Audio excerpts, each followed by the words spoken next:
You have to use the bathroom, quick! Ta-da! What's happening, team? Tyler here with a fitness tutorial. What is the difference between squatting and deadlifting? Now, a lot of people out there are squatting their deadlifts, and a lot of people out there are deadlifting their squats. So I want to show you all how to change that, how to better serve yourself during these lifts. Now, I have a bar here, but I'm going to show you body weight first. We want to make sure that our technique and form is sound and pristine before we add weight. That will keep you safe, and we just want to be able to move our body before we add weight to our body. So with the squat, you want to think about having about a hip distance apart, shoulder width, hip distance, whatever is preferable for you. But I like to angle my toes out ever so slightly. What that does is it allows my pelvic floor to open up. If you are here, toes pointed forward, your femur bones and your hips will get in the way of each other. So what I like to do is just softly angle my toes out. Doesn't have to be a 45-degree angle, but maybe a 25 to 30-degree angle. And I go down and my pelvic floor is open because I just got myself out of my own way.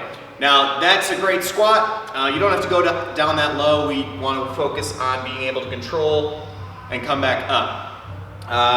Yes, these short shorts are getting in the way, but we're going to make do with it. Now, from the side angle, that's going to look like this.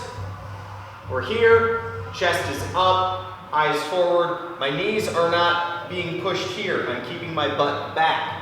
What we want to think about when we squat is to start the movement here with our hips to push our butt back so that we engage our glutes.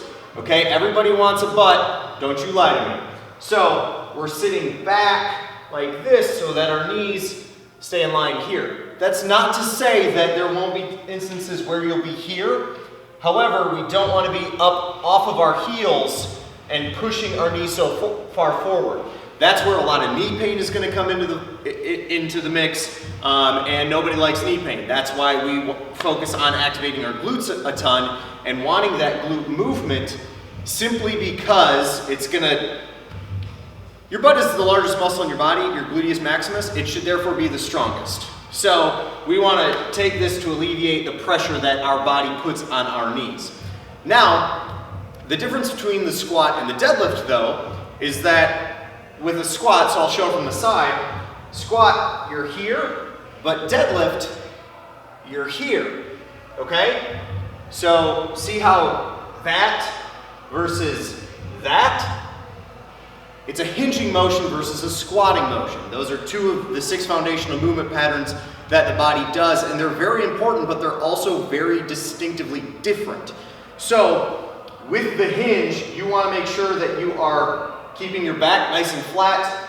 I like to say big chest, or you can think about pinching your shoulder blades back, but you're gonna push your butt out through that wall, keeping a nice tight core. My eye line is gonna be about 45 degrees. You can look down, we just don't wanna do this with our neck. We also don't wanna do this with our neck, okay? So, we hinge down, pull up, okay? And then as we stand up, we make sure that our hips come up underneath us. We tuck our butt. We don't do the Instagram booty here. We go here, okay? So if you want to think pelvis through that wall and then through that wall. Boom, boom, boom, boom. Cool? So now with weight, once we've established ourselves from a body weight perspective, and real quick, because I showed from the profile angle the difference, I want to show you the difference between a squat and a deadlift from the front, because they look very similar. So if I go back to my squat, I'm here, but my deadlift, I'm here. Okay, they look rather similar from the front, but from the side, squat, deadlift. Okay? It's a very important distinction, and we just want to make sure that our movement patterns are really solid as we add weight, because technique doesn't change just because the weight goes up. All right? So,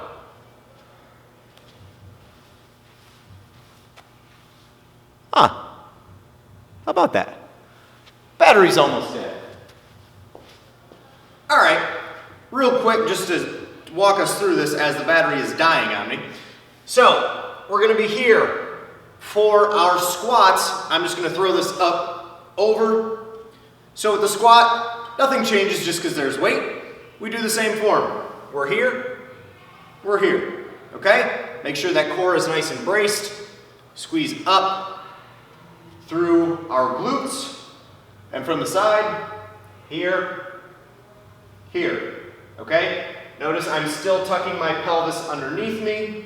I want it to stay nice and tight throughout my isokinetic chain. But with the deadlift,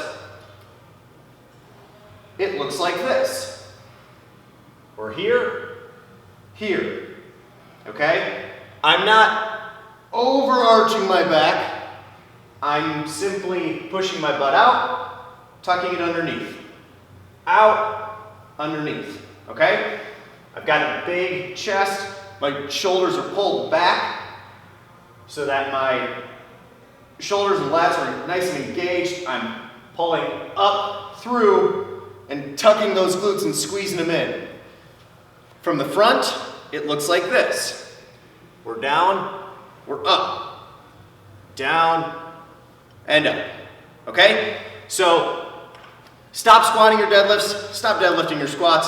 Deadlifting your squats is incredibly difficult to do, but squatting your deadlifts is very easy to do, and I want to make sure that you get that through on your hinge to push your hips back. Think about somebody pulling on your pants, like whoa. You're falling back almost, but you're controlling it using your hips. Another key thing that I really like to use with my clients, you have to use the bathroom quick. Ta-da! Boom, that's a hinge. Anytime we sit down, nobody sits down like this. Every single person to sit down, they hinge, okay? So, when you go to deadlift, if you're struggling to learn the movement pattern, I gotta use the bathroom. Give it a shot, let me know what you think. Team, let us know what you want to see. Push-up versus a pull-up, or neutral grip pull-up versus a pronated pull-up, or a chin-up, or whatever it is. Let us know so that we can better help you. This is us signing off for the day on squatting versus